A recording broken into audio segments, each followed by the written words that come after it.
I want to tell you right up front, this is not an instructional video. So if you're in the mood for an instructional video, I've got about 128 others up there someplace. You can pick one of those. So this is not instructional. I just have been thinking over many years about the story of Joseph in Egypt in the Old Testament, and I'm not an Old Testament freak. I'm better with the New Testament, but shouldn't say freak. That's not nice. I'm not real savvy with the Old Testament. I'm better with the New Testament, but I do know that Joseph in Egypt gathered together. They said it was corn. I think it probably wasn't corn. I think that's what they called it. But gathered together his food storage during the 7 years when there was plenty to be had to tide him over the seven. So they had 7 years of plenty, and then they had the 7 lean years after that. And he interpreted the dream properly so that they could know what the message was, to be able to know that they were supposed to do food storage, put this food aside so that they wouldn't starve during the years of famine. So what? Well, I have lived during a time of plenty. There has never been a time in my life, and I am 56 years old. I hate to put that on a video, but it's true. There has never been a time in my life when I have ever gone to the grocery store and had it not packed full. It's almost never been out of anything ever. I don't think I've ever gone when the eggs have been sold out. I don't think I've ever gone when there's been milk sold out. There's always been bread on the shelf every time I've gone. And when my, I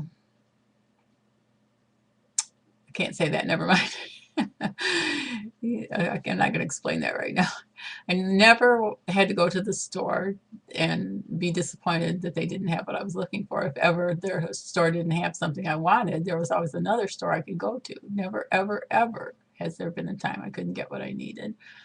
And that in and of itself is enough to motivate me to want to be on the safe side, to have extra supplies. So this is not an instructional video. This is just one little blip, just one little comment that how thankful were all those people that Joseph did what he needed to do to lay aside from his excess. And we have had such an excess for such a long period of time. I hope that we will be wise and make a list and check it twice so you can eat more than just beans and just rice. That's my little saying. But I'm serious about making lists. I just think you can't hold it all in your brain, and you need to cross things off your list as you complete them and continue to move on. Right now, there's a lot more that I could do if I was able to do more. There's a lot more I could do, and I've been doing this for a long, long time. But things didn't go exactly as we planned. So it's called Plan A, Plan B, Plan C.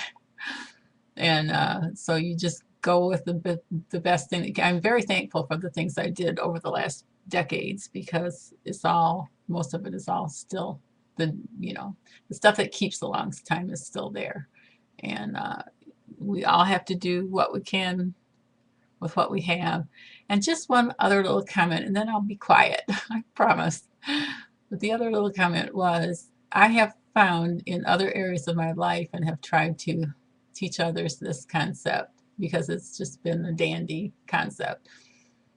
Like if you're getting ready to go someplace, or you have some errand or some expedition you need to make, and there's something missing, something you need, like even your car keys. I keep my car keys in the same spot. I almost never ever lose them. But if there's something missing, then I just always say, you just keep moving. You don't spend your time looking for the keys until you've done everything else you can do. If you need to do your hair, you do your hair. If you need to do your makeup, you do your makeup. If you need to brush your teeth, you brush your teeth. I know mine are gray. I can't help it. It's my medication. But do everything that you can do. Gather together all your supplies. If you need to eat something, eat something. If you need to take medication, take your medication. If you need to gather your supplies together, do that.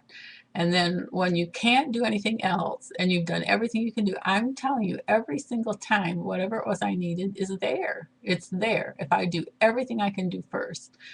So one of my friends was telling me that her grandmother had taught her this is kind of the same concept. She said, if you have a problem and you can't fix it, she said, you figure out what you can do. And she said, if you can't fix your problem, but you can make dinner and everybody needs to eat, then work on dinner. So I just have really become very fond of that concept. It's not in the New Testament that I know of. I haven't found it. I'll have to look. But I just really feel that we need to do everything we can do. If you can't do one part of the things on your list, look for something you can do on your list. I went to the dollar store the other day and I picked up a decent clothesline for $1 and 36 nice coated wooden, what do you call those things? Clothespins. I have a clothesline and clothespin someplace, but it's not handy.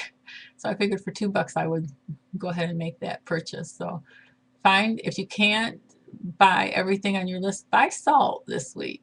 And it's between 40 cents and 69 cents per container of salt, depending on where you buy it. There's a couple of big chain stores that sell it for 40 cents. So spend $3 on salt, spend $5 on salt, and then you can feel like you have some salt, maybe not all you need. Buy a box of matches for $1. Look at the video that talks about all the things you can buy for $1 and do what you can do this week. And if you have to, go on an expedition collecting pop bottles to come up with the money to do something, or you can look at the video about how to get money to do your food storage. If you can do a garage sale now and you can't do anything else now, do a garage sale and spend that money on something. If you can't buy a wheat grinder, that's okay. Maybe you can get 5 friends together and you can split the cost of a wheat grinder. Maybe you can do other things with your wheat. Maybe you can store white flour instead of storing whole wheat flour. Just do what you're able to do. And that's the end of my sermon. I'm done. You can breathe a sigh of relief. Thank you. 7 years of plenty, 7 lean years. Let's use the time we have. Thanks. Bye.